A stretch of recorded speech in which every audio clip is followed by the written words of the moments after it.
Yellowstone night shift ranger James aimed his binoculars at a midnight operation he was never supposed to see. By sunrise, he'd decide to walk away from the job forever.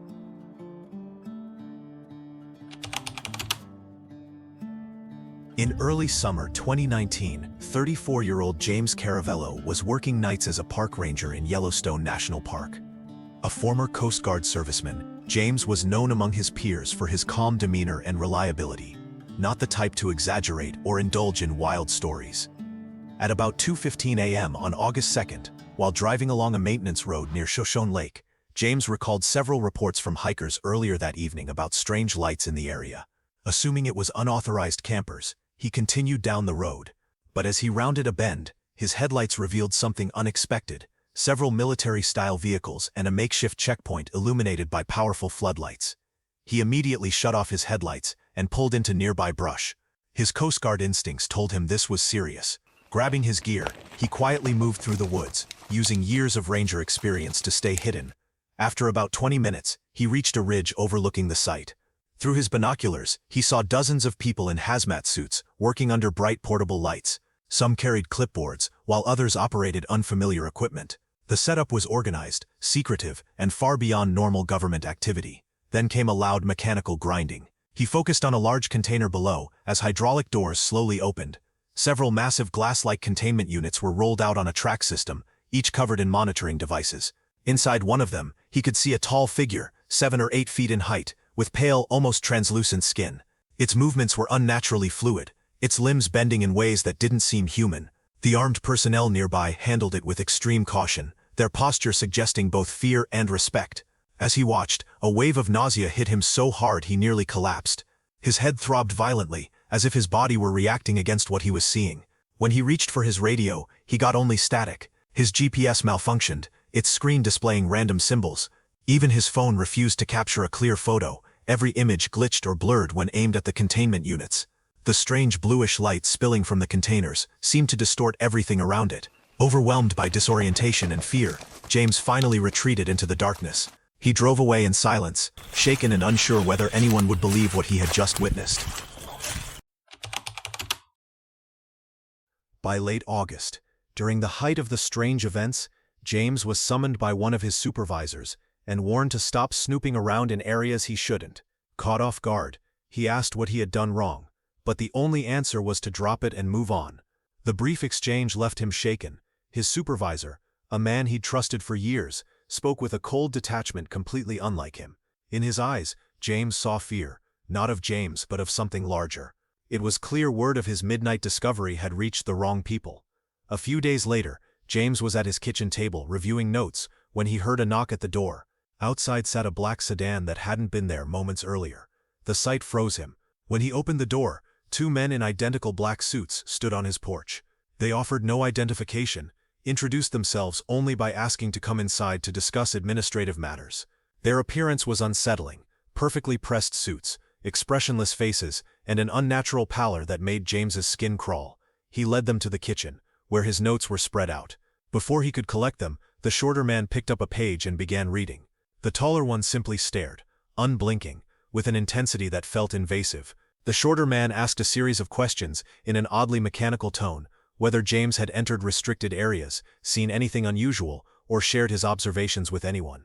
His speech had a strange cadence, as though reciting from memory rather than speaking naturally. When the questions ended, the taller man broke his silence. He told James they had reviewed his military record, called it impressive, and remarked that it would be unfortunate if his promising future were cut short.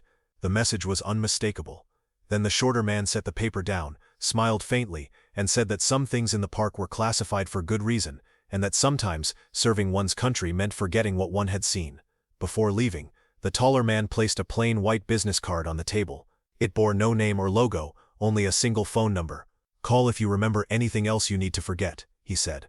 After they left, James rushed to the window and watched the sedan drive off. It had no license plate. When he turned back to the table, he realized one of his pages was missing, the same one the shorter man had read. The warning couldn't have been clearer. They knew everything, and they could take whatever they wanted.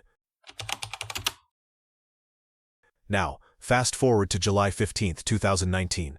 While patrolling near Old Faithful, James noticed strange lights coming from a restricted zone. Driving closer, he found several military transport vehicles parked in a clearing and massive covered containers that looked like they were holding something.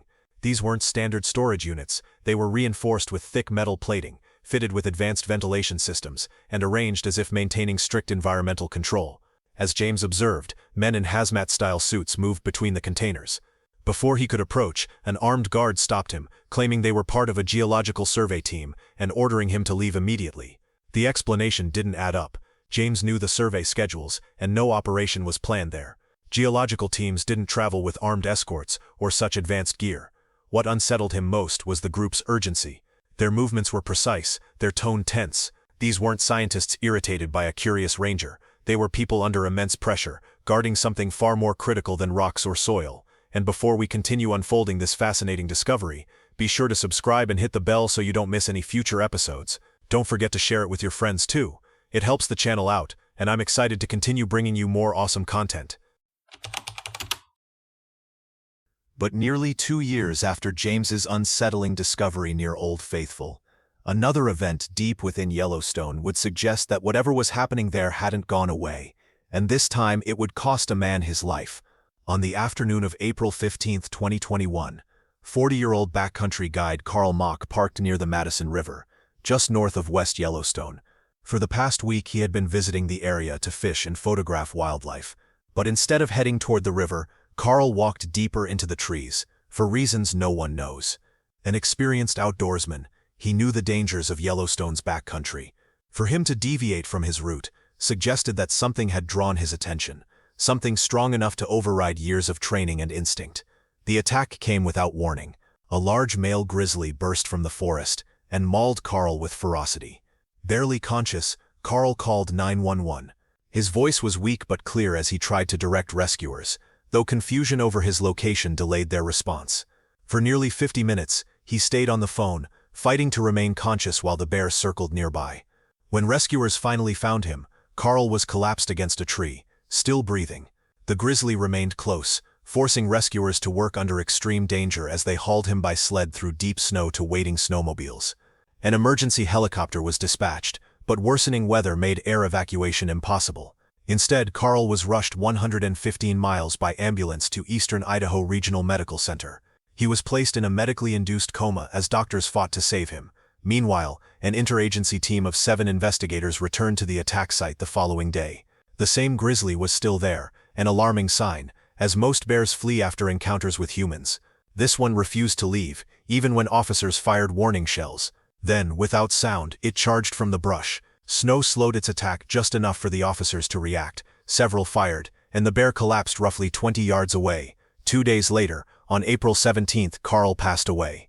In August 2021, wildlife officials released their final report. DNA testing confirmed that the 20-year-old grizzly had been guarding a moose carcass about 50 yards from the attack site. The animal's stomach contained remains of a moose. Investigators concluded it had recently fought another grizzly over the carcass, which likely explained its heightened aggression. The Yellowstone region supports more than 700 grizzlies, and encounters with humans have increased as both populations expand. Since 2010, 8 people have been killed by grizzlies in the park. Carl, a respected guide and photographer, became one of them, a man who lived for the wilderness and ultimately died within it. His death raised troubling questions about what may be influencing wildlife behavior in parts of Yellowstone. The bear's unusual persistence, its refusal to retreat, and the intensity of its attack suggested that environmental or biological factors could be affecting predator patterns in ways still unexplained. But while officials blamed Carl's incident on a territorial grizzly, what James witnessed in the months that followed suggested there was something else stirring in Yellowstone, something far beyond normal wildlife behavior. The sharp thump of helicopter blades broke the morning quiet. When James looked up, he saw a low-flying, completely black helicopter with no markings. It moved slowly over the tree line, methodically sweeping the landscape as if searching for something.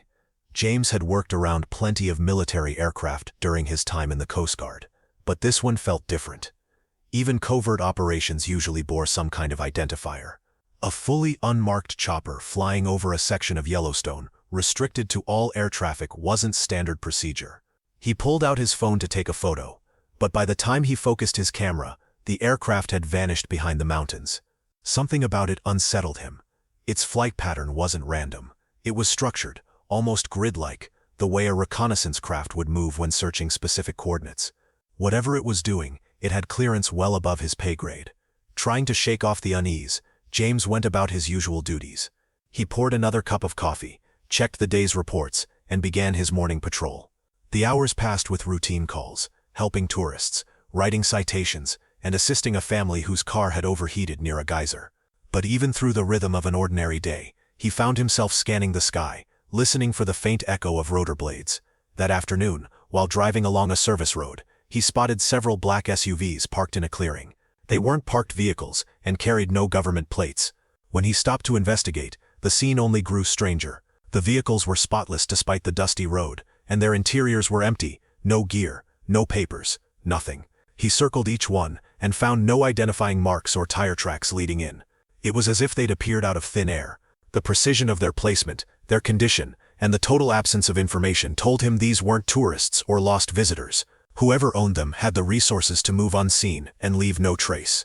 James noted the time and location in his notepad, but hesitated to radio it in. His instincts warned him to stay quiet. When he returned to the same spot 3 hours later, the SUVs were gone, with no evidence they had ever been there. Days later, a large section of the park was suddenly fenced off with signs claiming maintenance in progress. But there were no work orders, no schedules, and the area didn't appear on any maps. Soon after, James began experiencing strange radio dead zones on his patrols. His signal would drop without explanation, and sometimes, faint whispering filled the static. The interference wasn't random. It always occurred near the newly restricted zones, following a pattern too deliberate to be a coincidence. The whispers sounded like fragmented transmissions, as if his radio were picking up frequencies that weren't meant to be heard.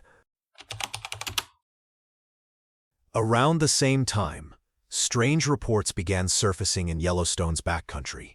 In one area, rangers discovered a cluster of elk remains, 3 skulls found close together. There was no blood at the scene, and the cuts were unnaturally precise, showing signs of surgical tools rather than predator attacks. Other cases followed. A bison carcass was found with large portions of its hide removed, using what appeared to be a sharp mechanical instrument. A deer carcass showed internal organs that had liquefied as if exposed to intense localized heat, yet the surrounding plants were untouched. The selective damage suggested controlled energy, not fire or decomposition. Strangely, the deer's fur remained intact, even where the flesh beneath had melted to a gelatinous texture. Tissue samples were taken, but no explanation emerged. The most disturbing case involved a juvenile grizzly bear found lodged high in a tree. The position of the carcass made natural causes impossible. Lifting an animal of that size would have required machinery. All of these incidents occurred within a 5-mile radius of areas where James had seen black helicopters and unmarked vehicles. The correlation between the animal mutilations and the unexplained military presence was becoming increasingly difficult to dismiss. During this same period, tourists and hikers began reporting unusual phenomena in Yellowstone's backcountry. Many described a deep humming sound that caused sudden nausea and dizziness.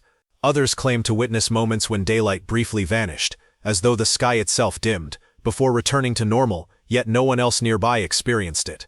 The consistency of these reports was striking. People from different places, visiting on separate days, all described the same subsonic vibration and sickness in the same regions of the park. Then came accounts of missing time and strange lights. Visitors reported losing hours, emerging from trails disoriented, with no memory of what had happened. Their phones and cameras often malfunctioned, and some contained photos they didn't remember taking. Officially, these reports were dismissed as optical illusions or weather anomalies, just like the crafts caught on video by several witnesses and written off as weather balloons. Around that time, a new pattern emerged across multiple national parks, sightings of large black cubes or boxes appearing in remote areas. They were sizable, roughly the dimensions of small storage containers, matte black, featureless, and of unknown origin. One seasonal park employee, using the pseudonym Brendan, described his encounter in 2019. Brendan had worked for 9 months at a major national park and had heard repeated hiker reports about a black box near a secluded trail. Sent to investigate, he found it exactly where they'd said, a perfectly rectangular object, about 8 feet tall and 6 feet wide, resting in a clearing surrounded by pine trees and ferns. As he approached, the air grew dense and electric, his ears popped, and a wave of intense dread washed over him. The box had no seams, hinges, or markings, just smooth, dark surfaces. 10 feet away, his nausea and fear spiked so suddenly that he radioed for backup. His supervisor ordered him to leave immediately and not speak of it again. When Brendan returned to the station, he was told flatly, "You didn't see anything." The next morning, his schedule was changed, placing him at the visitor center instead of trail duty. Soon after, several unmarked trucks and black SUVs entered the park, heading toward the same area. By afternoon, the entire section had been fenced off and declared closed for maintenance. From a ridge later that week, Brendan saw armed personnel stationed near the same clearing. He never went back. The incident was never officially logged, and the area remained restricted for the rest of his employment. Across multiple reports, a disturbing trend was taking shape. These black cubes appeared, visitors fell ill, and military teams arrived within hours to secure the sites. The objects seemed to generate an unseen energy that interfered with electronics, and in some cases, the human body itself. Shortly after the strange incidents began, James arrived at the ranger station one morning and told his supervisor about the radio dead zones he'd been encountering, areas where his equipment suddenly failed despite years of flawless coverage. Without looking up from his paperwork, the supervisor brushed it off, saying it was routine maintenance on the radio towers. The explanation sounded rehearsed, and James immediately knew it wasn't true. He pressed for answers, pointing out that communication issues were serious safety concerns. This time, his supervisor stopped writing, looked him in the eye, and told him bluntly to drop it before walking out of the office. The abrupt shift in demeanor was unlike anything James had seen from him. Still uneasy, James brought it up with another supervisor. The reaction was worse. The man's face went pale, and he quickly changed the subject, mumbling an excuse to leave. From that point on, he avoided James entirely. The fear in his eyes wasn't irritation. It was real, deep fear, the kind that comes from knowing something you can't speak about. That evening, while reviewing his patrol logs, James noticed a disturbing pattern. Every radio dead zone he had recorded was located within or directly next to the newly restricted areas. When he tried to access the maintenance schedules to verify his theory, he discovered his computer access had been revoked. The conclusion was inescapable. The communication blackouts weren't technical failures. They were intentional. Someone was blocking radio signals to prevent rangers from reporting what was happening in those zones.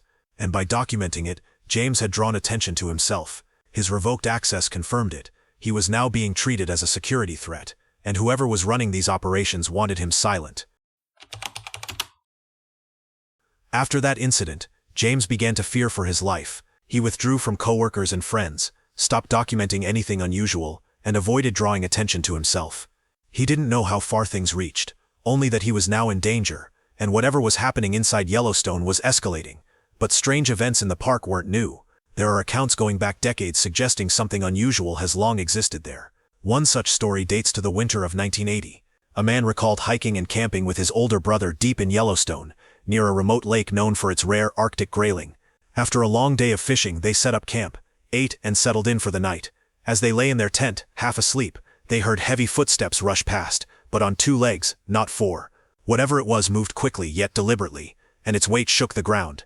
The brothers, unarmed and terrified, stayed silent until morning. When daylight came, they searched for tracks but found nothing. The ground was bare, and the only proof of what they'd heard was the memory of those rhythmic, bipedal steps echoing in the dark. This 1980 encounter suggests that unexplained activity in Yellowstone predates recent military involvement by decades. The description of a large 2-legged creature mirrors reports from other national parks, pointing to a broader long-term pattern of suppressed encounters. The timing is notable. 1980 fell during the Cold War, an era defined by secrecy and classified projects. If operations were already taking place in Yellowstone, then it hints at something ongoing, a decades-long effort shrouded in silence, long before James ever stumbled into it. The reports from 2019, James's encounters, the military presence, the strange lights, and cases of missing time, aligned with similar stories dating back decades. The pattern revealed something larger than isolated events. What James witnessed wasn't the start of covert activity in Yellowstone. It was a glimpse of operations that had been quietly unfolding for generations. Realizing the scope of what he'd uncovered, James contacted a trusted friend through encrypted channels, hoping to share his findings publicly. Soon after, he began receiving threatening calls from unknown numbers. The callers described personal details about his life, his family, finances, and daily habits, with unnerving accuracy. The threats were explicit, warning him of consequences, not only for himself, but for those closest to him. It was clear they had access to government-level surveillance. The intimidation worked. James stopped his investigation and withdrew from public life. He left Yellowstone and now lives in a small Pacific Northwest town, working quietly as a wilderness guide. He refuses to discuss the park or reveal his full name, saying little to anyone outside a small circle of friends. Years later, occasional signs of surveillance persist: vehicles parked near his home, unfamiliar calls, subtle reminders that he's still being watched. Yellowstone, once a place he loved and protected, now represents something darker, a landscape hiding secrets powerful enough to destroy anyone who gets too close. James Caravello's story is not an ending, it's a beginning of questions that demand answers, of investigations that cannot be suppressed, and of a truth that will not remain contained forever. The next time you visit Yellowstone National Park, remember that you are not just walking through a preserve of natural wonders. You are walking above a network of secrets that some people have died to protect, and others have sacrificed everything to reveal. If you enjoyed today's video, please give it a like, and don't forget to subscribe to the channel. Your support means a lot to us. Thank you so much for watching, and we'll see you in the next video. Thanks for being with us. Leave a comment, like to show your support, and remember to hit that subscribe button for more exciting videos. See you next time.